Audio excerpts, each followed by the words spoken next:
गुप्त स्थानमा रहिरहनुहोस्। गुप्त स्थानबाट निस्कँदा के हुन्छ यो वचन सुनिकन आशिषित हुनुहोस्। जय मसीह सबैजनालाई। नयाँ आशिषित भिडियो पाउनको लागि सब्सक्राइब, लाइक र यो घन्टी बजाउनु भयो भने तपाईँ कहाँ पहिला नै आउनेछ। गुप्त स्थानमा बास गर्छ, ऊ सर्वशक्तिमानको छायामा रहिरहन्छ। अनि 3 पद पनि पढ्नु पर्यो, 2 पनि पढ्नु पर्यो। म परमप्रभुको विषयमा भन्नेछु, उहाँ मेरो शरणस्थान र मेरो किल्ला हुनुहुन्छ। मेरा परमेश्वर उहाँमै म भरोसा राख्नेछु। निश्चय उहाँले नै तिमीलाई चरा मार्नेको पासोबाट र विनाशकारी महामारीबाट छुटाउनुहुनेछ। हामी प्रार्थना गरौँ है त। हाम्रा कृपामय परमेश्वर पिता, हामी तपाईँलाई धन्यवाद दिन्छौँ। हाम्रो बाँच्नुको आधार, हामीले सास फेर्नुको आधार, हामीले आँखा झिमिक झिमिक गरेर उज्यालो अँध्यारो देख्नुको आधार, हामी प्रभुजी पृथ्वी तलमा रमाउनुको आधार तपाईँ हुनुहुन्छ। तपाईँले हामीलाई आमाको गर्भदेखि हुर्काएर पढाएर ल्याउनु भयो। तपाईँ भन्नुहुन्छ म जगतको उत्पत्तिभन्दा अगाडि तिमीलाई चिन्छु भनेर। यसर्थ हाम्रो सबै अस्तित्व तपाईँमा रहेको कारणले गर्दा हामी तपाईँलाई धन्यवाद नदिन सक्दैनौँ। तपाईँ प्रभुजी ईश्वर छोडेर हामी कुन चाहिँ चिजमा जान सक्छौँ? तपाईँ जस्तो केही पनि छैन, कोही पनि छैन। यसर्थ तपाईँको माया जस्तो प्रभुजी अतुलनीय माया कसैले गरेन। यसर्थ हाम्रो हृदयलाई, हाम्रो अन्तस्करणलाई केही चिजले भर्न सक्छ, जहाँ यस्तो प्रभुजी ठुलो खाँद रूपी आज खोक्रोपन छ भने त्यो तपाईँले मात्रै भर्न सक्नुहुन्छ।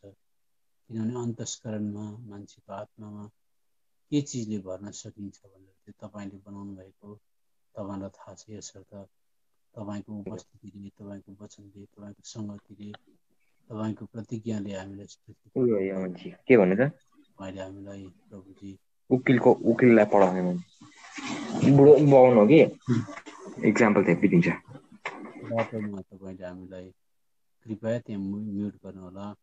तपाईँले हामीलाई यसरी डोर्याउनुहुन्छ, हामी तपाईँलाई धन्यवाद दिन्छौँ। यसर्थ आज पनि हामीलाई तपाईँले यसरी यो अनलाइन जुम मार्फत तपाईँको छोराछोरीको साथमा जुटाउनु भयो, हामी तपाईँलाई धन्यवाद दिन्छौँ।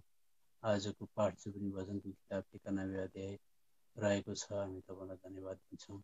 महिमा तपाईँले पाउनुपर्छ। सबै प्रकारको अवरोध, जुन प्रकारको यो जुममा होस्, गोमिटमा होस्, स्काइपमा होस्, आउन सक्छ, तपाईँ सबै अवरोधलाई, बाधा विघ्नलाई आफ्नो अधीनमा गर्नुहोस्। हामी तपाईँलाई धन्यवाद दिन्छौँ। तपाईँले अन्धकारको शक्तिलाई जित्नुभएको लागि, शैतानलाई अनि हामीलाई विजय भ्याउनुभएको लागि मुक्तिदाता प्रभु यीशु मसीहको नाममा स्वर्गीय पिता सुन्नुहोस्, ग्रहण गर्नुहोस्। आमेन। र म आशा गर्छु तपाईँहरू एकजनाले कसैले त्यहाँबाट पढिदिनुहुन्छ होला, त्यसो गर्दा मलाई यहाँनिर अलिक घाँटी पनि सुक्दैन। यहाँ भजनको किताब 91 अध्याय 1 पदमा चाहिँ, जो परम प्रधानको गुप्त स्थानमा बास गर्छ, ऊ सर्वशक्तिमानको छायामा रहिरहन्छ। परमेश्वरले चाहिँ मान्छे जातिलाई सुरुदेखि नै पाप गरेर मान्छे जाति टाढा गयो, र परमेश्वरले चाहिँ मान्छे जातिलाई नजिकै राख्न चाहेको, आफ्नै साथमा राख्न चाहेको। अनि परमेश्वर चाहिँ गुप्त स्थानमा, पवित्र स्थानमा, महापवित्र स्थानमा बस्नुहुन्छ। हुन त अब यो हाम्रो एक प्रकारको बाइबल अध्ययन हो, हामी आजै सक्नुपर्छ भने छैन। तर परमेश्वरको मनसाय चाहिँ हेऱ्यो भने अदनको बगैँचामा परमेश्वरले मान्छे जातिलाई एकदमै नजिकै सङ्गति, फेलोसिप भनेको नै एकदमै नजिकै कम्युनियन, एकदमै सँगसँगै राख्न चाहेको। तर मान्छेले पाप गर्यो, अनि पाप गरेपछि पाप चाहिँ एउटा के भयो, दिवार भइदियो, अनि मान्छे जाति टाढा भयो। अनि टाढा भइसकेपछि तथापि त्यो पापी मान्छेले पाप गर्यो, तर परमेश्वर आफै अग्रसर भएर अथवा अघि सरेर परमेश्वर आफै त्यो मान्छेलाई तान्न, खिच्न, नजिक ल्याउन बल गर्नुभयो। त्यसो हुँदा परमेश्वरको वचन हामी चाल पाउँछौँ।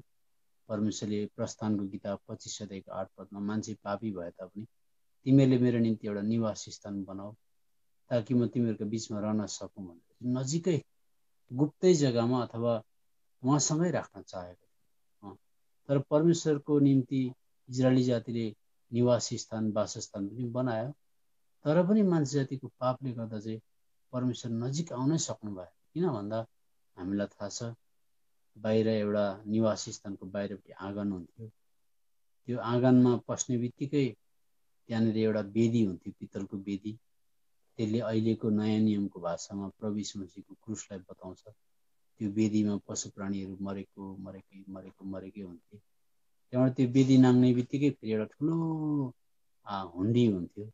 त्यो हुन्डीमा पानी राखेको हुन्थ्यो, अथवा क्रुसको कुरालाई विश्वास गरेपछि बप्तिस्मा भन्ने कुरा। त्यहाँदेखि फेरि त्यो हुन्डी नाङ्ने बित्तिकै पवित्र स्थान आउँथ्यो। पवित्र स्थानमा चाहिँ प्राकृतिक सूर्यको प्रकाश हुँदैन थियो। बाहिर चाहिँ त्यो आँगनमा धेरै भिड हुन्थ्यो भने अब प्रभुको सेवाको लगाउमा चाहिँ त्यहाँ चाहिँ अल्पसङ्ख्यक लेवीले मात्रै सेवा गर्थ्यो। अनि त्यहाँदेखि अझै महापवित्र स्थानमा परमेश्वर बस्नुहुन्थ्यो। त्यसो गर्दाखेरि बाहिरको भिड जमात भइहाल्यो। सेवा गर्छु भने अलिक नजिकमा त गए, तर भित्र चाहिँ पस्न वर्जित थियो। वर्जित भनेको पाबन्दी थियो, अथवा जानै सक्दैन, पर्दा थियो बाक्लो, त्यहाँबाट त जानै नसक्ने, गयो कि त मरिहाल्छ। त्यसर्थ परमेश्वरले मान्छे जातिसँग सँगै बस्न चाहेको, गुप्त स्थानमा नजिकै उहाँकै छेउमा ल्याउन चाहेको, तर मान्छेको पापले गर्दा मान्छेलाई टाढा राखिदियो। अब कुरा के छ भने अस्तिको दिनको जुन प्रकारको लगातारता मैले अलिकति एउटा बताएको थिएँ, त्यसलाई अलिकति म टुङ्ग्याउँछु अनि मात्रै हामी अगाडि बढ्छौँ। अनि यो गुप्त स्थान भन्ने के अलिकति हामी बुझ्न चाहन्छौँ। त अस्तिको दिन चाहिँ हामीले हेरेका थियौँ कि पुरानो करार र नयाँ करारमा के भिन्नता छ भन्दाखेरि, पुरानो करार परमेश्वरले इजरायली जातिलाई बाँध्नुभयो, शत्रुहरू पनि बाहिरी, आशिषहरू पनि बाहिरी, अनि हरेक प्रकारको यात्रा पनि बाहिरी, मन्दिर पनि बाहिरी, सबै बाहिरी थियो। तर नयाँ नियममा आइसकेपछि अथवा नयाँ करारमा आइसकेपछि प्रभु यीशु मसीह स्वयं हृदयभित्र आएर बस्नुभयो, मान्छेको हृदयलाई मन्दिर बनाउनु भयो। अनि बलिदानहरू पनि भित्री, सबै प्रकारको भित्री हुँदै आयो। अनि जान्नुपर्ने कुरा के हो भनेदेखि, यो कुरालाई नबुझेको कारणले गर्दा क्रिस्चियनको मेरो स्तर, म एकदम कमजोर क्रिस्चियन, लाचार, म केही पनि गर्न सक्दिनँ भन्ने क्रिस्चियन पनि मोसा भन्दा, एलिया भन्दा, बप्तिस्मा दिने युहन्ना भन्दा पनि ठुलो हो भनेर बाइबलले भन्छ। मैले भनेको होइन। फेरि तपाईँले यसो हो कि होइन विचार गर्नुहोस्। मोसा भन्दा, एलिया भन्दा, दाउद भन्दा, कुनै पनि पुरानो नियमको कुनै पनि भविष्यवक्ता भन्दा, विश्वासी भन्दा चाहिँ नयाँ नियमको एउटा कमजोर क्रिस्चियन चाहिँ पुरानो नियमको क्रिस्चियन भन्दा चाहिँ महान हो, ठुलो हो भनेर बाइबलले भन्छ। कसरी म तपाईँलाई त्यो बताउँछु हेर्नुहोस् त। कतिचोटि हामीहरूको आफ्नो स्तर हामीलाई थाहा हुँदैन, त्यसो गर्दा पनि निराशजनक कुराहरू आउन सक्छन्, हताशको कुराहरू पनि हुन सक्छ। अब यहाँनिर मसँग आउनुहोस् मत्तीको किताबमा, मत्तीको किताब यहाँनिर। अङ्कल तपाईँको साउन्ड अलिकति कम्ती भएछ, तपाईँको माइक्रोफोन अलिकति छेउमा राख्नुभयो भने। अलिकति र नजिकै आउँदैछ नि यसरी। लु अहिले सुन्नु हुँदैछ नि है? हजुर सुन्नुहोस्। मत्तीको किताब 11 अध्यायमा आउनुहोस्। अब 11 अध्यायमा आउँदाखेरि बाइबलले भन्छ, 11 पद कृपया पढिदिनुहोस् न तपाईँ। म तिमीहरूलाई साँचो भन्दछु, एकजनाले पढ्नुहोस्। लु पढ्नुहोस्। भगत भाइ पढ्नुहोस् न। ल म तिमीहरूलाई साँचो भन्दछु, स्त्रीहरूबाट जन्मनेहरूमध्ये बप्तिस्मा दिने यूहन्ना भन्दा ठुलो कोही उठेको छैन। तरै पनि स्वर्गको राज्यमा जो सबैभन्दा सानो छ त्यो यिनी भन्दा ठुलो हुन्छ। अब स्वर्गको राज्य चाहिँ पुरानो नियममा स्वर्गको राज्य भन्दैन, सबै पृथ्वीतलको राज्य थियो, पृथ्वीतलको राज्य, कनानको राज्य। तर नयाँ नियमलाई चाहिँ स्वर्गको राज्य हुन्छ। यसर्थ त बप्तिस्मा दिने यूहन्नाले पश्चाताप गर, अब स्वर्गको राज्य आयो, म त बाटो देखाउने मात्रै हुँ, यहाँसम्म ल्याइ पुर्याउने मात्रै हुँ भनेर उसको त्यहाँ सिमानामा ल्याएर बिचरा फर्क्यो।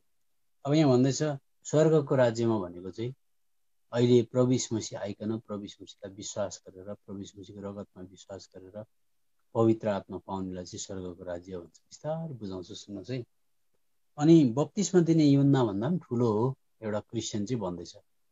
कसरी भन्दाखेरि चाहिँ पहिला अर्थ बुझौँ। मसँग यो बाइबल, यो हात यहीँ राख्नुहोस् अनि न्यायकर्ताको किताबमा आउनुहोस्। न्यायकर्ताको किताबमा, न्यायकर्ता भनेको पुरानो नियमको किताबमा। अनि न्यायकर्ताको किताबमा आउँदाखेरि म एउटा कुरा बताउँछु। बाइबल स्टडी भएकोले गर्दा बाइबल जब हामी राम्रोसँगले बाइबल बुझ्छौँ अनि हामीलाई आँट आउँछ, बल आउँछ क्या त, अनि त्यहाँदेखि हामी बलियो हुन्छौँ। न्यायकर्ताको किताब 7 अध्यायमा आउनुहोस्। पहिला चाहिँ हामी 6 अध्यायको 34 पद पढिदिनुहोस् न। तर परम प्रभुका आत्मा गिदोनमाथि आउनुभयो र तिनले तुरही फुके अनि तिनको पछि अबिएजर भेला भयो। अब प्रत्येक प्रभु यीशु मसीहलाई विश्वास गर्ने प्रत्येक छोराछोरीले बुझ्नुपर्छ कि पुरानो नियममा चाहिँ जसुकै किन नहोस्, तपाईँले बाइबल अध्ययन गरेर हेर्नुहोस्, जसुकै चाहे मोसा भन्नुहुन्छ कि एलिया भन्नुहुन्छ कि बप्तिस्मा दिने यूहन्ना भन्नुहुन्छ कि परमेश्वरको पवित्र आत्मा चाहिँ कहिल्यै पुरानो नियमको कोही मान्छेको भित्र हृदयमा आउन सक्नुहुन्न थियो। अब जस्तो यहाँनिर 3-4वटा सन्दर्भ बताउँछु। यही न्यायकर्ता तपाईँहरूले नोट गर्न सक्नुहुन्छ। न्यायकर्ताको किताब 3 अध्यायको 10, 11 अध्यायको 29, 14 अध्यायको 6, 14 अध्यायको 19 पदमा खाली परमप्रभुको आत्मा चाहिँ माथि आउनुभयो, माथि आउनुभयो, माथि आउनुभयो भनेको छ। अब विचार गर्नुहोस्, गिदोन, सेम्सोन भन्ने मान्छे हामी यहाँ बाइबलमा पाउँछौँ।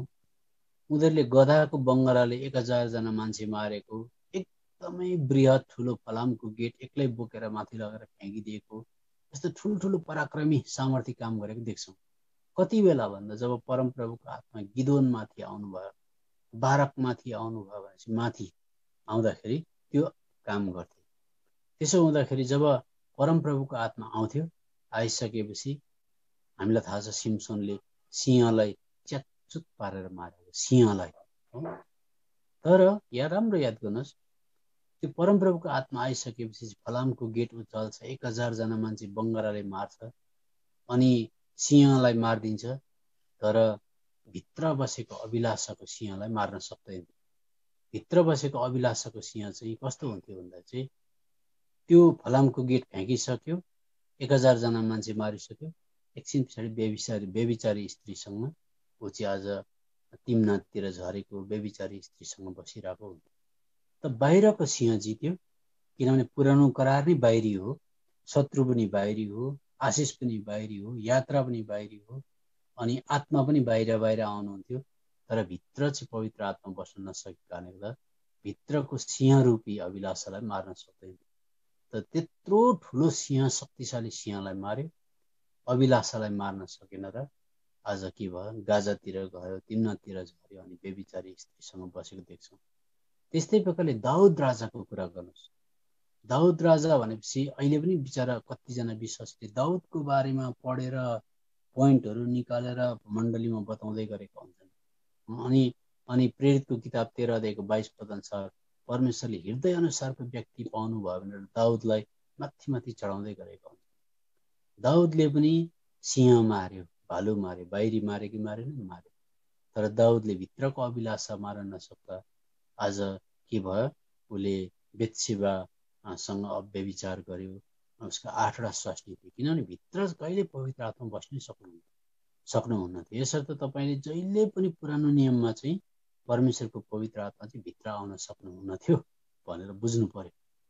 अब कुरा के आयो भनेदेखि चाहिँ अब यो बप्तिस्मा दिने यूहन्ना चाहिँ भन्दा एउटा नयाँ नियमको क्रिस्चियन चाहिँ महान हो भनेर भन्दैछ। कसरी भन्दा अब अघि हामीले मत्तीको किताब 11 अध्याय पढेको छौँ। हिजोको कुरा टुङ्ग्याउनै मलाई समय लाग्ने रहेछ, तर म अलिकति 91 अध्याय टच गरिरहेको छु, केही छैन। आउनुहोस्, मत्तीको किताब 11 अध्यायमा अघि हामीले पढेको 11 अध्यायको 11 पद हामीले पढिसकेका छौँ हो। 11को 11 पद हेर्नुहोस् है। अब तपाईँलाई भन्दैछ यूहन्ना भन्दा पनि ठुलो हो यो क्रिस्चियन त, नयाँ नियमको क्रिस्चियन त भन्दैछ, बाइबलले भन्दैछ। अब यूहन्ना 11:11 त्यसो भन्यो।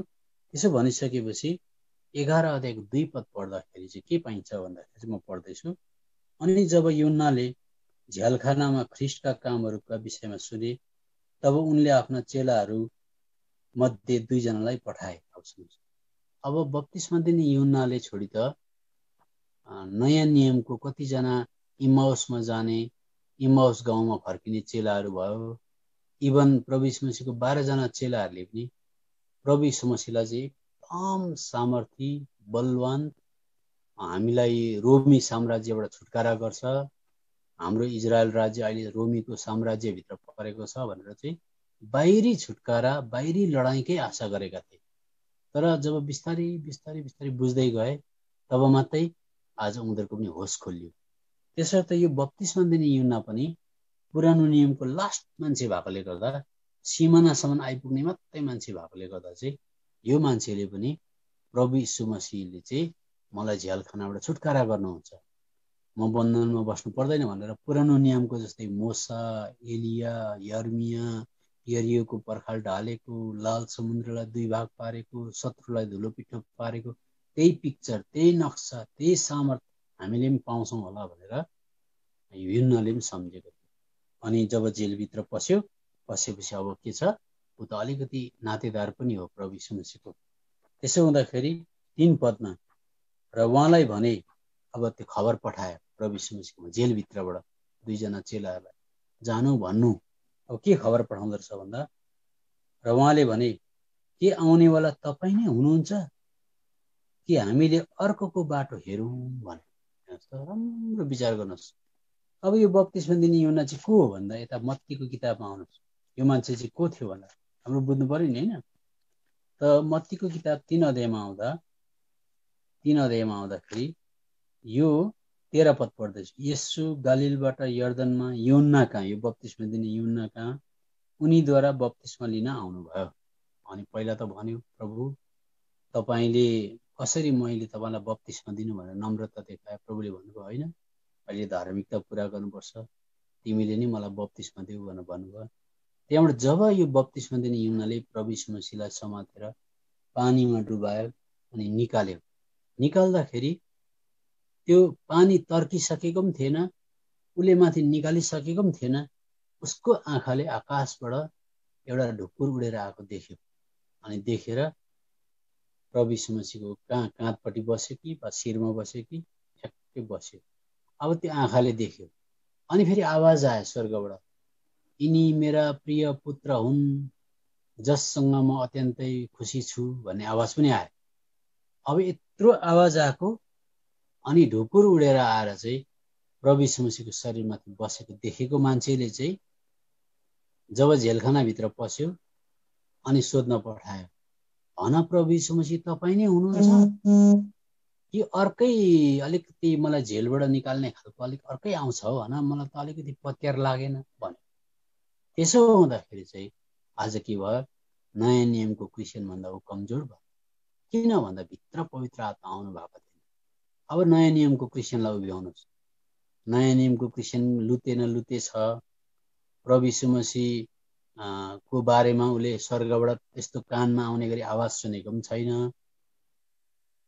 नयाँ नियमको क्रिस्चियनलाई जेलमा हाल्यो, कुट्यो पिट्यो भने प्रार्थना गर्ला, प्रभु मलाई बचाउनुहोस् भनेर भन्ला। अनि नबचाउँदाखेरि के पापले गर्दा होला भनेर शङ्का पनि गर्ला। केही कुरो प्रार्थना गर्ला त्यो विश्वासीले, मलाई दिनुहोस् भनेर। नपाउँदाखेरि खोइ के हो मलाई त प्रभुले दिनु भएन भनेर प्रार्थना सुनाइ नहुँदा अरू कुरामा शङ्का गर्ला। तर त्यो नयाँ नियमको क्रिस्चियनको हृदयमा चाहिँ प्रभु यीशु मसीह मुक्तिदाता हुनुहुन्छ भनेर यस्तो प्रकारको कलमले, स्वर्गको कलमले प्रभु यीशु मसीह आफै लेखिदिएको हुन्छ।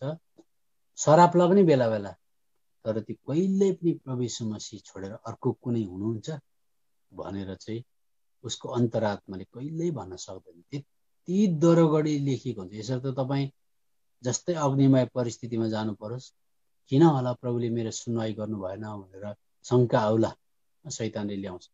तर प्रभु यीशु मसीह छोडेर अर्को कुनै प्रभु यीशु मसीह छ कि बा भनेर खोज्न तपाईँलाई कहिल्यै पनि भित्रको अन्तरात्माले, पवित्र आत्माले दिँदैन। त्यसर्थ तपाईँ चाहिँ को हो भन्दाखेरि चाहिँ तपाईँको मुटुमा चाहिँ परमेश्वरले चाहिँ प्रभु यीशु मसीह नै सत्य ईश्वर हुनुहुन्छ भनेर लेखिदिएको हुन्छ। यसर्थ जेलमा हाले तापनि, कोभिड-19 भए तापनि, टुक्रा टुक्रामा पारेर मारे तापनि, उसको रगतमा, कोशिकामा, मासुमा प्रभु यीशु मसीह चाहिँ सत्य सत्य परमेश्वर हुनुहुन्छ भनेर लेखिएको हुन्छ। यसर्थ रोमीको किताब 8 अध्यायमा आउँछ। रोमीको किताब 8 अध्यायमा प्रभुको प्रेम त्यसरी गाडिएको हुन्छ। यसर्थ एउटा नयाँ नियमको क्रिस्चियन चाहिँ त्यति बहादुरी भनेर स्वर्गले भन्छ, किनभने अब विचार गर्नु पवित्र आत्मा चाहिँ भित्र आउनु भएको छ, उसको चाहिँ पुरानो नियमको चाहिँ माथि आउनु। त्यसर्थ माथि आएकोले गर्दा चाहिँ प्रभु यीशु मसीह हो कि होइन भनेर बप्तिस्मा दिने यूहन्नाले पनि डाउट गरेको। कस्तो ठुलो डाउट गरेको। अब त्यहाँभन्दा त डाउट, किनभने प्रभु किन बचाउनु भएन भनेर डाउट गरेको अर्को हुन्छ, के पाप गरेँ होला भनेको अर्को हुन्छ। तर तपाईँ हो कि अर्कै हो भन्नु चाहिँ कति ठुलो त्यो एउटा के भन्नु, त्यो अविश्वास अथवा उसको जीवनमा कामै भएको थिएन भन्दा पनि हुन्छ। अब जस्तो मानिलिउँ रोमीको किताब 8 अध्यायको यहाँनिर 35 पदमा पढ्दैछु। नयाँ नियमको क्रिस्चियन चाहिँ यस्तो हुन्छ, कसले हामीलाई ख्रिस्टको प्रेमदेखि अलग पार्ला? के सङ्कष्टले वा क्लेशले वा सतावटले वा अनिकालले वा नाङ्गो अवस्थाले वा खतराले वा तरवारले हो? अनि 37 पदमा तर यी सबै कुराहरूभन्दा हामी उहाँद्वारा जसले हामीलाई प्रेम गर्नुभयो विजेताहरूभन्दा पनि बढी छौँ, किनकि मलाई पुरा निश्चयता भएको छ, न मृत्युले न जीवनले न स्वर्गदूतले न प्रधानताहरूले न अधिकारीहरूले न अहिलेका कुराले न पछि आउने कुराले न उचाइले न गहिराइले न अरू कुनै सृष्टिले नै हामीलाई हाम्रा प्रभु यीशु ख्रीष्टमा भएको परमेश्वरको प्रेमदेखि अलग पार्न सक्छ।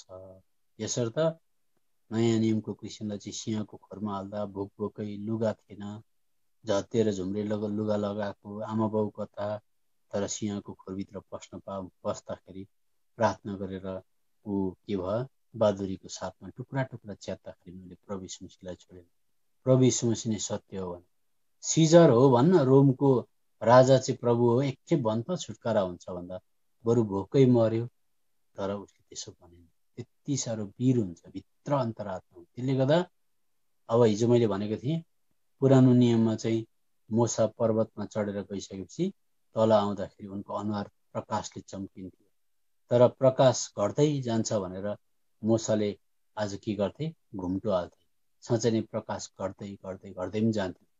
तर नयाँ नियमको क्रिस्चियनको चाहिँ बाहिरी प्रकाश हुँदैन, भित्र। एकजनाले पढ्नुहोस् 2 कोरिन्थी 3:18 पद, भित्र चाहिँ झन् प्रभु यीशु मसीह जस्तो, आजभन्दा भोलि झन् प्रभु यीशु मसीह जस्तो, झन् सहनशील, झन् अर्काको कुरा नगर्ने, झन् एकदमै कम्ती मतलब रिसाउँथ्यो पहिला भने कम्ती कम्ती कम्ती हुँदै जाने, सबै कुरामा सन्तुष्टि, सबै कुरामा धन्यवाद दिने, झन् झन् झन् झन् प्रभु यीशु मसीह जस्तो हुँदै हुँदै जान्छ।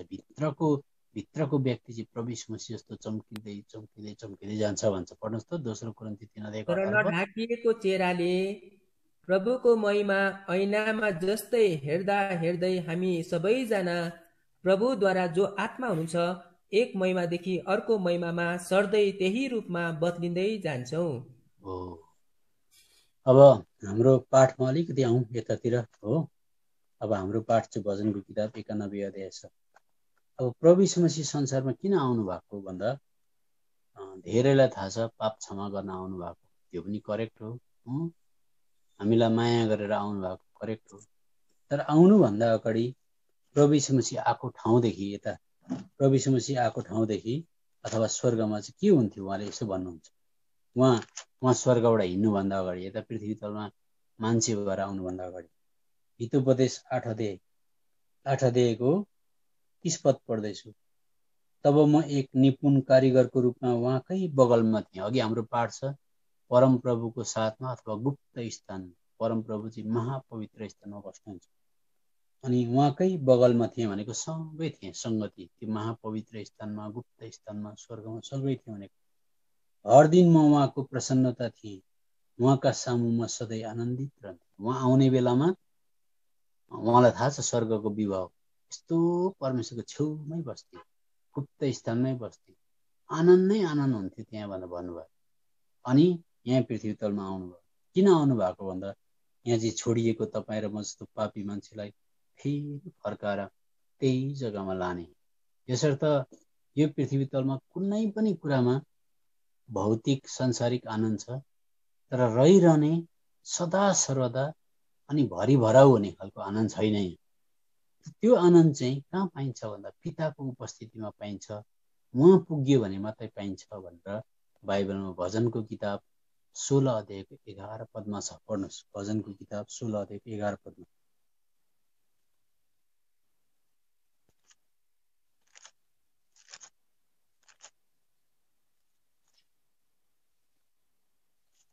पढ्नुहोस् त। तपाईँले मलाई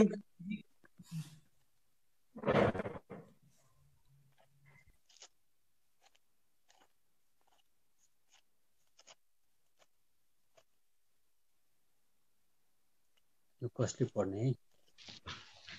तपाईँले मलाई जीवनको बाटो देखाउनु हुनेछ। तपाईँको उपस्थितिमा आनन्दको भरपुरी छ। तपाईँको दाहिने हातमा सदा सर्वदा सुख चैनहरू छन्। सबै क्रिस्चियनहरूले यो त बाइबल स्टडी हो, यसरी तपाईँ एक दिन बिराउँदै सङ्गति दिन्छु भनेको छ। तपाईँहरू हताश हुनु भएन र तपाईँले साँच्चीकै नोट गर्दै जानुभयो भने चाहिँ एकदमै बुझ्नुहुन्छ। अहिले हामी चुङथाङ भन्ने मण्डलीसँग 2.5 महिना उनीहरूले बाइबल स्टडी पाए, कति दिन नबिराइकन एकदम लगातार पाए। त बिचरा अब उनीहरू अगाए, त्यसले गर्दा मैले एक दिन काटेर फेरि यता म बेङ्गलोरलाई दिनुपर्छ भनेर हाम्रो ब्रदर रावङको ब्रदरले रिक्वेस्ट गर्नुभयो। अन्त त्यसो गर्दा मैले यस। अब कुरा के छ भन्दाखेरि चाहिँ उहाँको उपस्थितिमा पुग्यो भने मात्रै आनन्दको भरपुरी छ। आधी उधी होइन, 50% होइन, 30% होइन, त्यहाँ चाहिँ 100% आनन्द छ भने अघि प्रभु यीशु मसीहले भन्नुभयो, म पहिला उहाँबाट आउनुभन्दा अगाडि उहाँको बगलमै बस्थेँ, गुप्त स्थानमै बस्थेँ, अनि त्यहाँ यति साह्रो आनन्द हुन्थ्यो भनेर भन्नुभयो। अनि फेरि यहाँनिर अहिले हामी हेर्छौँ बाइबल भजनको 16 अध्यायको 11 पदमा उहाँकै उपस्थितिमा पुगेपछि आनन्दको भरपुरी छ। अब सुन्नुहोस्, अब त्यसो भइसकेपछि प्रभु यीशु मसीह किन आउनु भएको भन्दा पापको क्षमा त गर्न आउनु भएको, हाम्रो सट्टामा मरिदिन पनि आउनु भएको। तर त्यति मात्रै होइन, तिमीहरूलाई म टिपेर त्यहाँ लान्छु, अनि त्यहाँ लगेपछि चाहिँ आनन्दको भरपुरी छ भनेर परमेश्वर कहाँ पुर्याउनलाई आउनु भएको भनेर पहिला पत्रसको किताब 3 अध्यायको 18 पदमा म पढ्दैछु। अब यहाँबाट पढ्यो भने तपाईँहरू त्यहाँनिर के भन्छ, अब यो हुँदैन। किनकि हामीलाई परमेश्वर कहाँ पुर्याउनलाई ख्रिस्टले पनि धर्मीजनले अधर्मीहरूका निम्ति पापहरूका लागि एकपल्ट दुःख भोग्नुभयो र शरीरमा मारिनुभयो तर आत्माद्वारा जीवित पारिनुभयो भनेपछि कहाँ पुर्याउनको लागि त्यो परमेश्वरको उपस्थितिमा चाहिँ यति साह्रो आनन्द छ। साह्रो भन्नाले त्यहाँ चाहिँ सिद्ध आनन्द अथवा भरपुरी छ, 100मा 100% छ भनेर प्रभु यीशु मसीह त्यो जग्गामा पुर्याउनको लागि आउनु भएको। त्यसो हुँदा जब उहाँ क्रुसमा मर्दै गर्दाखेरि पनि लात्ताले हिर्काउँदैछ, घुस्साले हिर्काउँदैछ, थुक्दैछ, अनुहारमा पट्टी बाँधिँदैछ, बेइज्जत गर्दैछ, पानी दिएको छैन। अब त्यहाँभन्दा कुठाराघात अत्याचार सहने अर्को जग्गा छैन। तर पनि तपाईँ किन यसरी सहनु हुँदैछ, किन खपेको भन्दाखेरि चाहिँ हिब्रूको किताब 12 अध्यायमा हुनुहुन्छ। हिब्रूको किताब 12 अध्यायको म 2 पद पढ्दैछु हेर्नुहोस्। हाम्रो विश्वासका कर्ता भनेको तपाईँ र मेरो मुटुमा चाहिँ लेखिदिने, म नै साँचो परमेश्वर हो भनेर लेखेपछि कसैले मेटाउन सक्दैन। मान्छेले पाप गरेर गरेर गरेर गरेर गरेर अत्याचारै ज्यादा सिमाना नागेर गयो भनेदेखि चाहिँ त्यो लेखिएको नमेट्ला, तर पवित्र आत्मालाई निभाउँछ र अनि आफै बेहोस जस्तो भएर मर्ला, तर लेखिएको चिज मेट्दैन। विश्वासको कर्ता भनेको हाम्रो हृदयमा अथर भनेको चाहिँ अब ठुल्ठुलो फिल्म स्टारहरू हुन्छ अथवा फुटबल प्लेयर्सहरू हुन्छ, एथलेट्स हुन्छ। अनि त्यो एथलेट्सहरूलाई गएर मान्छेले हारजित भइसकेपछि सानो एउटा कागज लगेर दिन्छ अथवा किताब लगेर नोटबुक लगेर दिन्छ, अनि त्यसले सानो सही गरिदिन्छ। त्यो सानो सही गर्दै जस्तै अनि सचिन तेन्दुलकरले मेरो डायरीमा सही गरिदिएको छ भनेर त्यो मान्छेले जिन्दगीभरि त्यसलाई सजाएर राख्छ। त्यस्तै प्रकारले तपाईँ र मेरो मुटुमा चाहिँ प्रभु यीशु मसीहले म नै तिम्रो परमेश्वर हुँ, म यहाँ बस्छु, म तिम्रो लागि मरिदिएँ भनेर लेखिदिएको हुन्छ। त्यो चाहिँ कसै संसारको कुनै अरू कलमले लेखेको होइन, प्रभु यीशु मसीहले लेखेको। त्यसलाई चाहिँ विश्वासका कर्ता भन्छ।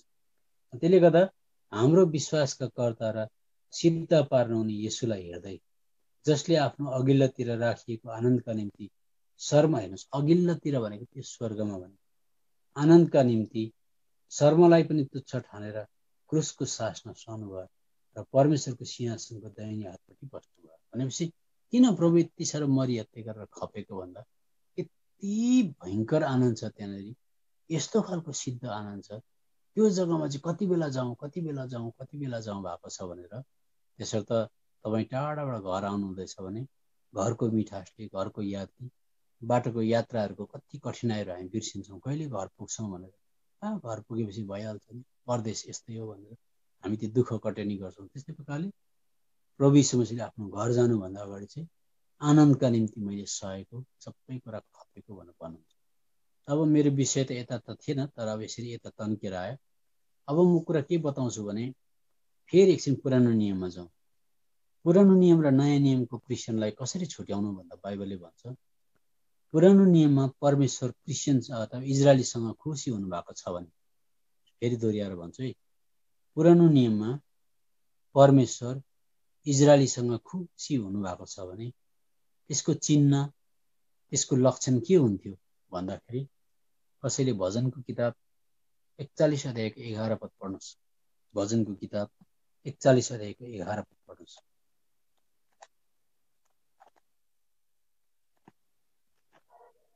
यसैबाट म जान्दछु तपाईँ म माथि निगाह राख्नुहुन्छ, किनभने मेरा शत्रुहरू म माथि विजय हुँदैनन्।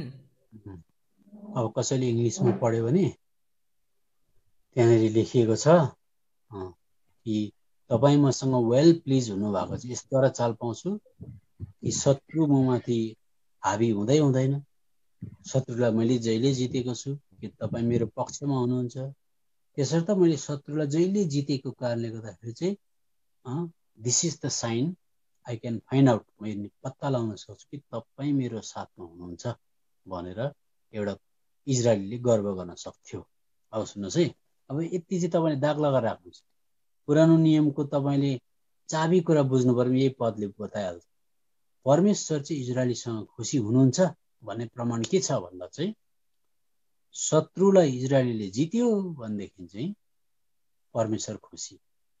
शत्रुलाई जितेन भने जेसुकै होस् त्यो इजरायलीकोमा परमेश्वर दुखी हो कि यिनीहरूसँग बताउँछ। अनि बिस्तारै बाइबल स्टोरी बिस्तारै बुझिन्छ। अब शत्रुले चाहिँ इजरायलीलाई जित्यो अरे, तर उसले गर्व गर्छ अरे, के कुरा गरेको म त स्वर्गबाट झरेको रोटी खानै पो हुँ त भन्यो अरे। अनि कहाँ खाइस् भन्यो भने गन्तीको किताब 16 अध्यायको 35 पद पढिदिनुहोस् कसैले। गन्तीको किताब 16 अध्यायको 35 पद। गन्ती नै हुनुपर्छ, या त प्रस्थानको किताबमा हो, हामी खोजेर पढौँला।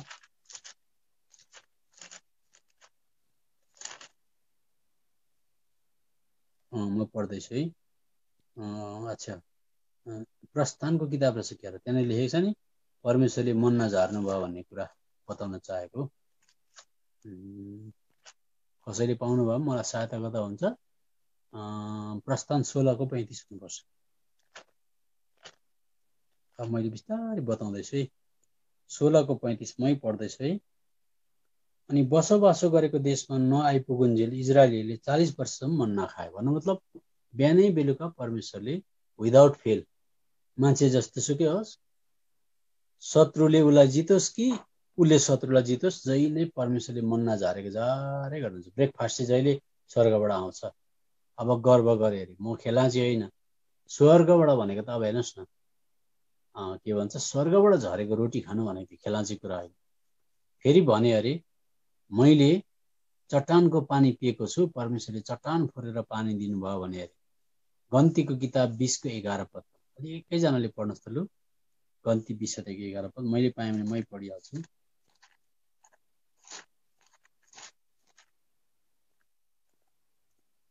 मैले पाएँ, तपाईँहरूभन्दा छिटो भएँ म हो। मोसाले आफ्नो हात उठाए र आफ्नो लौरोले त्यस चट्टानलाई 2 पल्ट हिर्काए, तब प्रशस्त पानी निस्क्यो। मैले एउटा रेफरेन्स बताएको मात्रै, सन्दर्भ।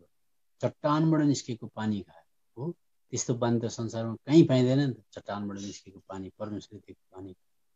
अनि कस्तो डरलाग्दो बिमारी हुँदाखेरि चाहिँ आज पित्तलको साँप हेर्दा जाति भयो। गन्तीको किताब छोटकरीमा बताउँछु, पढी बस्दैन। गन्ती 21 अध्यायको 9 पदमा पाउँछ। साँपले ठुँगेर मान्छे मर्यो अब त भन्दाखेरि अलिकति आँखा खोलेर पित्तलको साँप हेर्दा जाति भयो। त्यस्तो हिलिङ, त्यस्तो चङ्गाई उनीहरूले महसुस गरेको। अनि व्यवस्था विवरणको किताब 29 अध्यायको 5 पद चाहिँ पढिदिनुहोस् न। व्यवस्था विवरण किताब 29 अध्यायको 5 पद।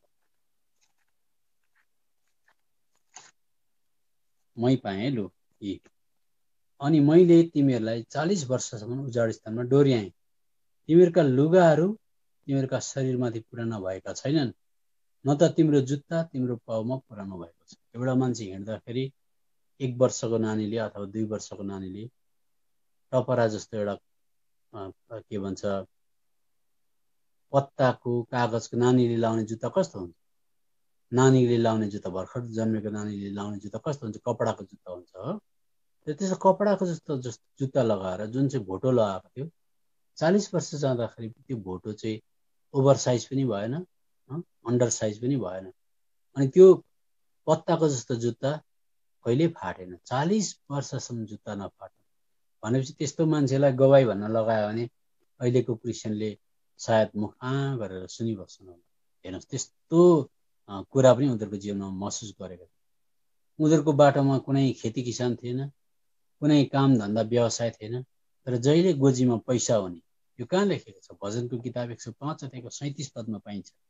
भजनको किताब 105 अध्यायको 37 पदमा हो, आउनुहोस् त। भजनको किताब 105 अध्याय अब त्यसको 37 पद।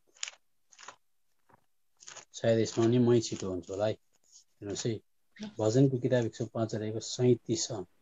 तब वह इज़राइल को सोना चांदी दिलाकर निकाल लाया और उसमें से कोई निर्बल ना था। सोना चाँदी के छ? त्यो त बाटोमा आउँदा उनीहरूकोमा यति 430 वर्षसम्म उनीहरू ठगेको, अत्याचार गरेको सबै प्रभुले हाजिरा दिएको थियो। जता हेर्दा पनि सुन चाँदी मात्रै लडिरहेको, पैसा रुपियाँ काफी थियो भनेपछि उनीहरू गरिब थिएनन्। तर सुन्नुहोस् है, अब अघि फर्मुला चाहिँ के छ? चाबी कुरा चाहिँ यत्रो भएर के परमेश्वर तिमीसँग खुसी हुनुहुन्छ भनेर मैले सोधेँ। अरे यस्तो गतिलो टेस्टिमोनी रहेछ। परमेश्वर तिमीसँग खुसी हुनुहुन्छ भन्दाखेरि चाहिँ परमेश्वर खुसी हुनुहुन्छ कि हुनुहुन्न भनेर नाप्नको लागि चाहिँ परमेश्वरकोबाट स्केल मापदण्ड छ। त्यो मापदण्ड चाहिँ प्रभुले लगाएर हेर्नुहुन्छ। खोइ त यत्रो कुरा दिए, शत्रुसित माथि हाबी हुँदो रहेछ, तैँले शत्रुलाई जित्नै सक्दैन रहेछ, त्यो त म त खुसी छुइनँ भनेर भन्नुहुन्छ। यसर्थ बाइबलले भन्छ, पहिला कोरिन्थी 10 अध्यायमा आएर उनीहरूको बारेमा विवरण बताउँछ। आउनुहोस् त, हो किन चाहिँ हामीले पढिरहेको कुरा नि बुझ्नुपर्छ। अनि अब हामी त पुरानो नियममा छैनौँ, हामी त पुरानो करारको मान्छेहरू होइनौँ। अहिले पनि धेरै 90% विश्वासीको जीवनमा चाहिँ एउटा गलत फेमी अथवा गलत प्रकारको बुझाइ, एउटा मिसअन्डरस्ट्यान्डिङ हुन्छ। के हुन्छ भन्दा प्रभुलाई विश्वास गरेर रोग दुखीमा जाति हुनु, नोकरी पाउनु, अनि घर बनाउन सक्नु, गाडी घोडा किन्न सक्नु, अनि यो सबै कुरा प्रभुले आशिष दिनुभयो भनेर सोचेको हुन्छ। तर सुन्नुहोस्, यो सबै कुरा त क्रिस्चियन नभए तापनि संसारको धेरै मान्छेकोमा प्रशस्त हुन्छ। अनि क्रिस्चियन पनि रोग लागेर मर्छ, अन्य जाति पनि रोग लागेर मर्छ, क्रिस्चियन पनि दुर्घटनामा जानुपर्छ, अन्य जाति पनि जानुपर्छ। बरु क्रिस्चियन भन्दा नन क्रिस्चियन मान्छे संसारमा कति ब्रिलियन्ट, संसारको माथि उच्च अहदामा हुन्छन्। यसर्थ अब नयाँ नियममा आएर चाहिँ के प्रभु यीशु मसीह मसँग खुसी हुनुहुन्छ भनेर दाँच्नको लागि चाहिँ कसरी चाहिँ हामीले कुन चाहिँ मापदण्डद्वारा चाल पाउनु त? मसँग चाहिँ प्रभु डेली खुसी हुनुहुन्छ कि हुनुहुन्न भनेर त्यो कुरो बताउन चाहे। यसर्थ पुरानो नियमको इजरायलीसँग चाहिँ परमेश्वर त्यत्रो फेसिलिटी, त्यत्रो टेस्टिमोनी भएर खुसी हुनु भएन भनेर हामी पहिला कोरिन्थीको किताब 10 अध्यायको यहाँनिर कति पदमा छ? यहाँ खुसी हुनु भएन भन्ने कुरा 5 पद पढिदिनुहोस् न। यसै कारण संसारमा आउनु हुँदा उहाँ भन्नुहुन्छ, तपाईले बलि र भेटी चाहनु भएन, तर तपाईले मेरा निम्ति एउटा शरीर तयार पार्नु भएको छ। होइन, पहिला कोरिन्थी 10:5 यहाँ रहेछ, तर तिनीहरूमध्ये धेरैसँग परमेश्वर खुसी हुनु भएन, किनकि तिनीहरू उजाड स्थानमा पसरा परे। हिजो पनि हामीले हेरेका थियौँ। यसर्थ हाम्रो त्यो गुप्त स्थानमा भन्ने शब्द त कहाँ 2 किलोमिटर छोडिएको छ। समय सकिन आँटिहाल्यो हो। अब भोलि पर्सि अब बिस्तारै हतार नगर्नु, बिस्तारै बताउँला। तर जे होस्, अब नयाँ नियममा आउँदाखेरि चाहिँ पुरानो नियममा चाहिँ शत्रुले इजरायलीलाई जित्यो भने परमेश्वर खुसी हुनुहुन्न। फर्मुला त्यो हो। इजरायलीले शत्रुलाई जित्यो भनेदेखि चाहिँ परमेश्वर खुसी हुनुभयो। चाहे चाहे उसकोमा भौतिक आशिष होस् नहोस्, परमेश्वर खुसी हुनुभयो। अब नयाँ नियममा आएर चाहिँ एउटा क्रिस्चियनसँग परमेश्वर खुसी कति बेला हुनुहुन्छ त? यही प्रकारको समानान्तर पद कहाँ पाइन्छ त भन्दा बाइबलले भन्छ रोमीको किताब 6:14 पदमा। अब पढ्नुहोस्, रोमीको किताब 6:14 पद।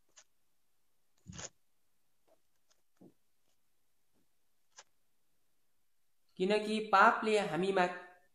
पापले तिमीहरूमाथि राज्य गर्ने छैन, किनभने तिमीहरू व्यवस्थाको अधीनमा छैनौ तर अनुग्रहको अधीनमा छौ। अब नयाँ नियममा चाहिँ तपाईँ र मैले जस्तै सुकै बहादुरी देखायौँ अरे, बाइबल खर्लपै खाएको छ अरे, सेवा सङ्गति ढुक्कै जान्छ अरे, बजाउन पनि जान्दछ अरे, गाउन पनि जान्दछ अरे, सेवामा पनि लगातार लागिबस्छ अरे, तर भरे त्यो कस्सी लगाएर हेर्दा, फर्मुला लगाएर हेर्दा चाहिँ परमेश्वरले के भन्नुहुन्छ? अब चाहिँ अनुग्रह मुनि भएको भएदेखि चाहिँ तिमीलाई पापले राज्य गर्ने थिएन, तर तिमी व्यवस्थाको मुनि बस्ने भयो, बाइबल मात्रै पढेर एकदमै प्रार्थना मात्रै गरेर जित्ने भयो, त्यसो गर्दाखेरि चाहिँ पाप चाहिँ तिमीमाथि हाबी भयो, म त खुसी छुइनँ भनेर भन्नुहुन्छ। यसर्थ अनुग्रहको अधीन मुनि बस्यो भने चाहिँ क्रिस्चियनलाई पापले राज्य गर्दैन भन्छ। अब यो चाहिँ एउटा गहिरो विषय भएकोले गर्दा यसलाई म भविष्यमा बताउँला, केही छैन है। त पापले चाहिँ कसरी राज्य गर्दैन त अनुग्रह मुनि बस्यो भनेदेखि भन्ने विषय चाहिँ अब गम्भीर भएकोले गर्दा बताउँला। तर इजरायलीको सन्दर्भमा हेरौँ, आउनुहोस् त यहाँनिर यो न्यायकर्ताकै किताबमा आउनुहोस्, न्यायकर्ताको किताबमा, या त हामी म यो न्यायकर्ताको किताब हेर्नुहोस्। क्रिस्चियन हुनु भनेको चाहिँ जब प्रभुलाई ग्रहण गर्छ त्यो व्यक्तिले, प्रभुले त्यो आमाको गर्भदेखि लिएर आएको सबै पापलाई त्यहाँसम्मको चाहिँ सट्टै धोइ पखाली गरिदिनुहुन्छ। त्यो ग्रहण गरेकोदेखि उता चाहिँ त्यहाँदेखि फेरि प्रभु यीशु मसीहले 4-5 सामग्री दिनुहुन्छ उसलाई। ल है, इनकेस चिप्लेर लड्यो भने मेरो रगतले तिम्रो पाप धुन्छ। अर्को कुरा, जहिले पवित्र आत्माको अधीनमा हिँड्नु, अगुवाईमा हिँड्नु। 2, जहिले सङ्गतिमा बनिबस्नु, जहिले परमेश्वरको वचन पढ्नु। वचन, पवित्र आत्मा, अनि प्रभुले भन्नुभयो पाप चाहिँ तिमीमाथि आएर हाबी गर्न खोज्यो, तिमीलाई एट्याक गर्न खोज्यो, पाप आयो भनेदेखि चाहिँ तिमी चाहिँ अनुग्रहको छाता मुनि आइहाल्नु छिटो छिटो। त अनुग्रहको छाता मुनि आयो भनेदेखि चाहिँ बाइबलले भन्यो नि अघि रोमी 6:14 अनुग्रहको छाता मुनि आयो भनेदेखि चाहिँ तिमीलाई पापले राज्य गर्नै सक्दैन। अब यो कुरा चाहिँ यति इम्पोर्टेन्ट छ। यो चाहिँ अहिलेको क्रिस्चियन जगतमा मिसिङ भएकोले गर्दा चाहिँ ढुक्कै चर्च जानु, अनि भेटी इत्यादि चढाउनु, अनि बाइबल पढेकै गर्नु, यस्तो कुरालाई ज्यादा प्रोत्साहन दिएको चाहिँ नराम्रो होइन। तर भरे कसी लगाएर हेर्दा चाहिँ के त्यो मान्छे पापमाथि चाहिँ विजय प्राप्त गर्दैछ? दिन प्रतिदिन पापले लडाइँ गर्न आउँदा चाहिँ अनुग्रहको छारी मुनि बसेर पापले विजय गर्दैछ भन्यो भनेदेखि चाहिँ त्यसमा चाहिँ मार्क्स चाहिँ 10मा 0 आउँछ। किन भन्दाखेरि अब एउटा राम्रो कुरा बताउँछु। किन अब यहाँनिर न्यायकर्ताको किताब हेर्नुहोस्, किन त्यस्तो भयो, इजरायलीहरूको गतिविधि किन त्यस्तो भयो भन्दा परमेश्वरले एकपल्टको शत्रुलाई 70 बनाउनु भयो। र 70 बनाइसकेपछि भविष्यमा गएर कनानमा पनि शत्रु नै शत्रु, त्यसलाई प्रत्येक शत्रुलाई मार्दै मार्दै मार्दै बसमा ल्याउनु पर्थ्यो। र प्रभुले भनेको थियो शत्रु मारेनौ भनेदेखि चाहिँ त्यही शत्रु चाहिँ फेरि तिम्रो निम्ति चाहिँ आँखाको कसिङ्गर, कुखाको सुइरो होला है भनेर भनेको थियो। त इजरायली जातिको हार किन भयो? किन इजरायली जाति अहिलेको भाषामा भन्नुहुन्छ उद्धार मुक्ति पाएर पनि त्यो कनानमा पुगेर पनि किन नाश हुनु पर्यो? किन 70 भएर मर्नु पर्यो? किन परमेश्वर खुसी हुनु भएन भन्दा कुरा चाहिँ यहाँ छ। गन्तीको किताब 33 अध्यायको 55 पद पढिदिनुहोस् न। यो चाहिँ वार्निङ अथवा चेतावनी पहिल्यै दिएको थियो परमेश्वरले। अब त्यस बराबरको अहिले क्रिस्चियनलाई चाहिँ के लागु हुन्छ म बताउँदै जान्छु। गन्ती 33को 55 पद पढ्नुहोस् त।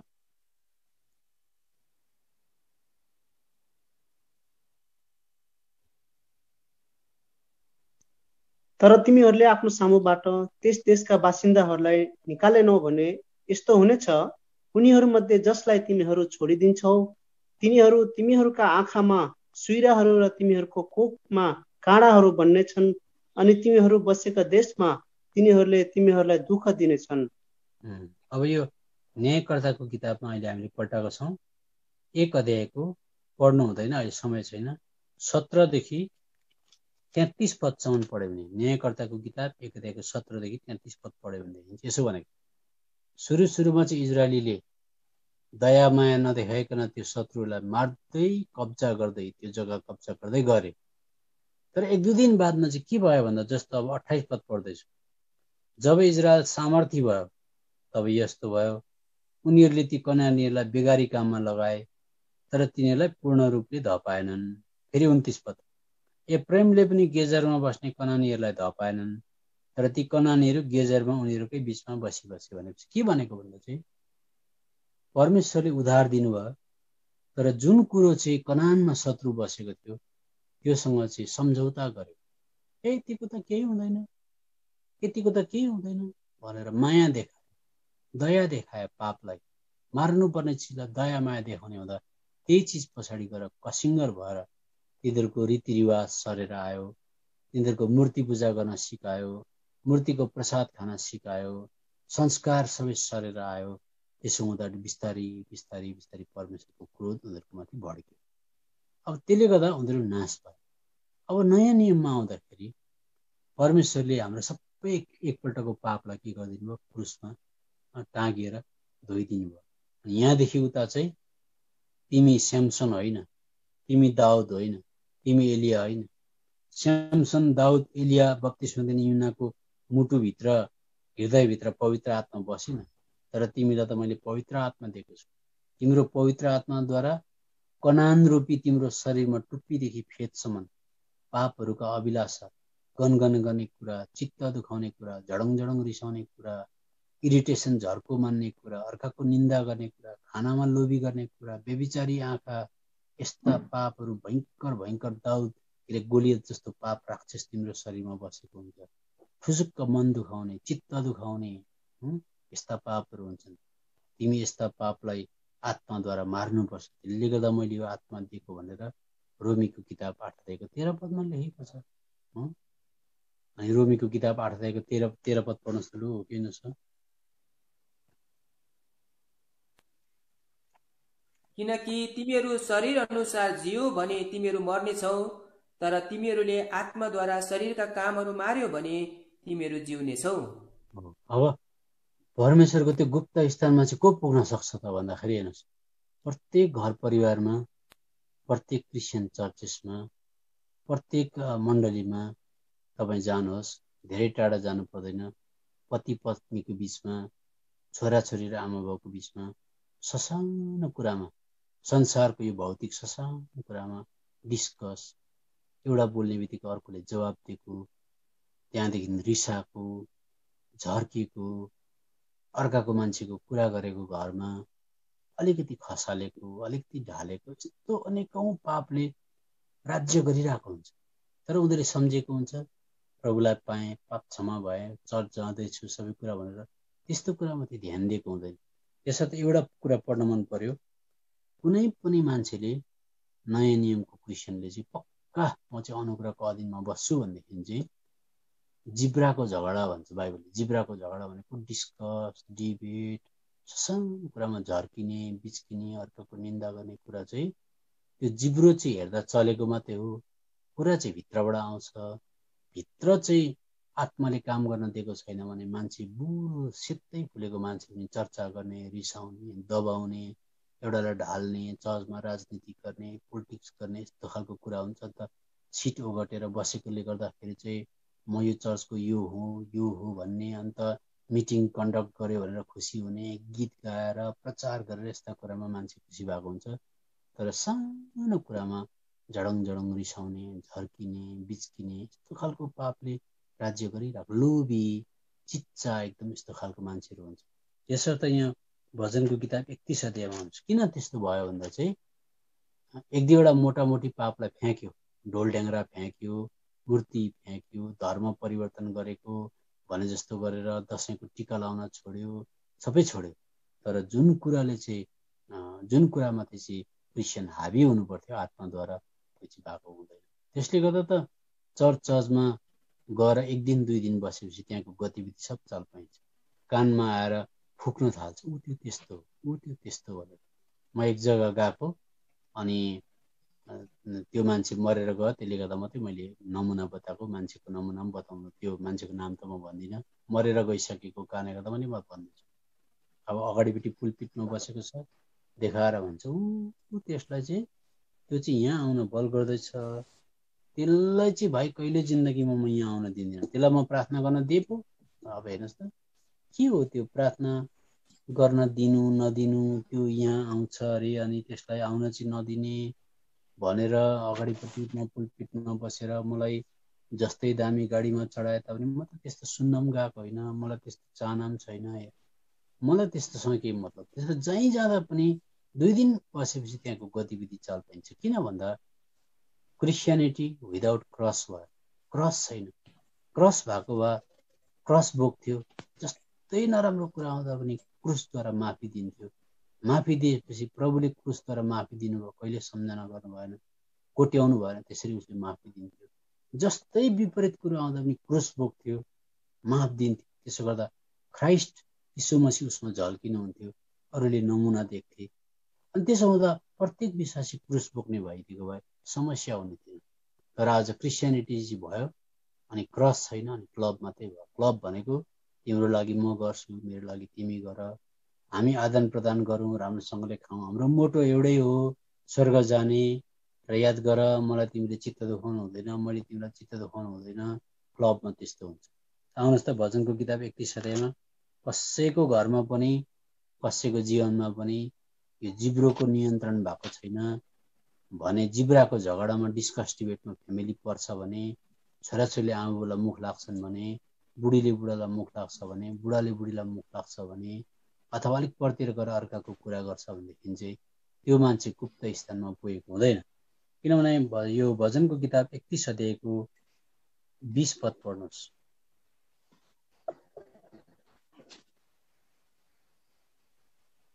तपाईँले उनीहरूलाई आफ्नो उपस्थितिको गुप्त स्थानभित्र मानिसको घमण्डदेखि लुकाएर राख्नुहुनेछ।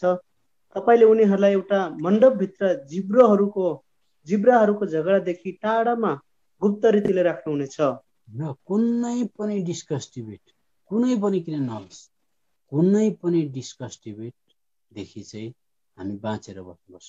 अयुबले पनि डिस्कस डिबेट गरेको थियो प्रभुसँग, डिस्कस हेर्दाखेरि राइट देखिन्छ। डिस्कस एकदम ठिक ठिक कुरा भन्यो, भनेको 38 अध्यायसम्म चाहिँ उसको डिस्कस गर्यो। तर जब परमेश्वरलाई गुप्त स्थानमा देख्यो तब भने अब म बोल्छु, मैले अहिलेसम्म जति बोलेछु सबै कुरा हेर्दा करेक्ट बोलेँ, तर चाहिँ जस्टिफाई गर्नु हुँदैन रहेछ। त्यसर्थ म अबदेखि चाहिँ मुखमा हात राखेर बस्छु भनेर मरिदियो। किन भन्दा गुप्त स्थानमा परमेश्वरलाई देख्यो।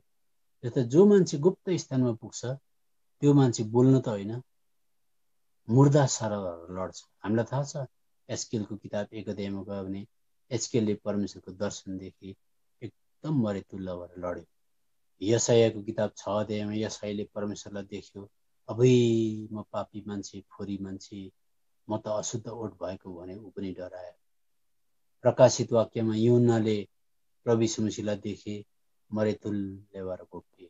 दानियलले परमेश्वरलाई देख्यो, मरेतुल्य भएर घोप्टिए। जो चाहिँ महापवित्र स्थानमा गुप्त स्थानमा बसेको छ उसको जीवनमा मन दुखाइ पनि हुँदैन, चित्त दुखाइ पनि हुँदैन, अर्काको निन्दा पनि हुँदैन, सर्केर माथि पनि पुग्दैन, तल पनि झर्दैन, किन उसले परमेश्वर देखेको हुन्छ।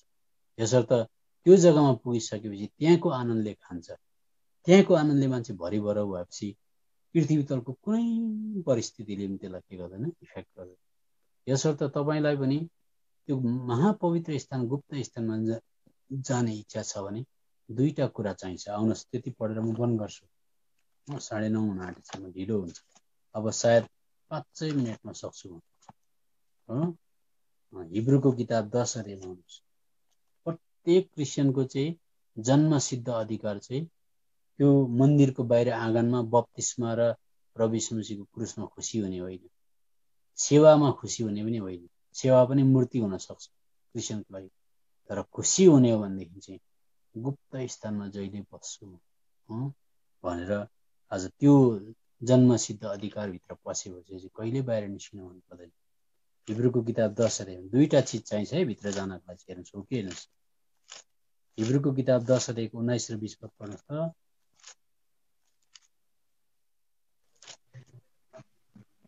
यसकारण भाइहरू येशूको रगतद्वारा महापवित्र स्थानभित्र प्रवेश गर्ने हिम्मत प्राप्त भएका हुनाले एउटा नयाँ र जिउँदो बाटोद्वारा जसलाई उहाँले हाम्रा निम्ति खोल्नुभयो, अर्थात् त्यस पर्दाद्वारा जो उहाँको शरीर हो।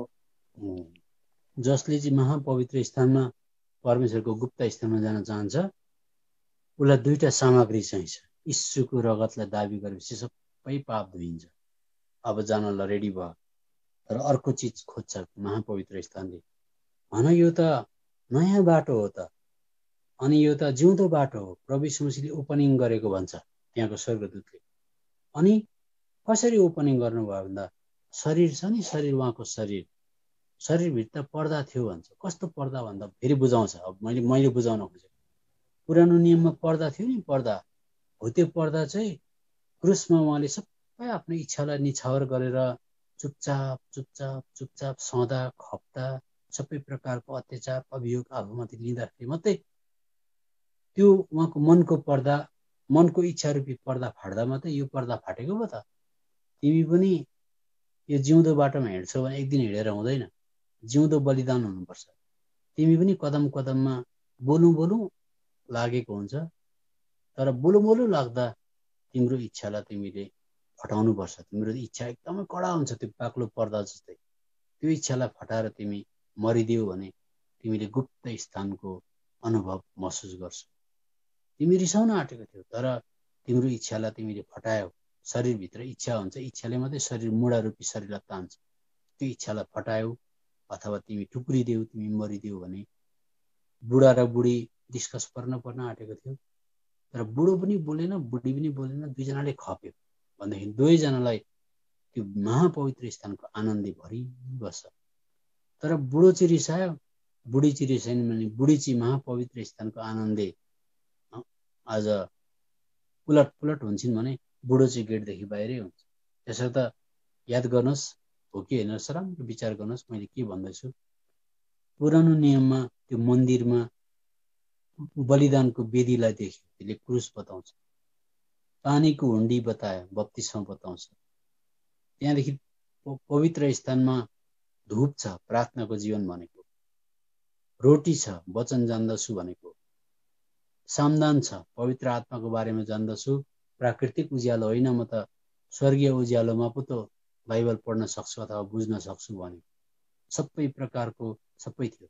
तर प्रार्थनाको जीवन भए तापनि, रोटीको भेद बुझे तापनि, आत्माको भेद बुझे तापनि, विधि अथवा क्रुसको कुरा बुझे तापनि, हुन्डी अथवा बप्तिस्मा लिए तापनि भित्र जान सक्छौ भन्दा अबै भित्र त जान सक्दैन। किन भन्दा भित्र जानलाई मर्नुपर्छ भन्छ पर्दाले, कोही नमरी हुँदैन भन्छ।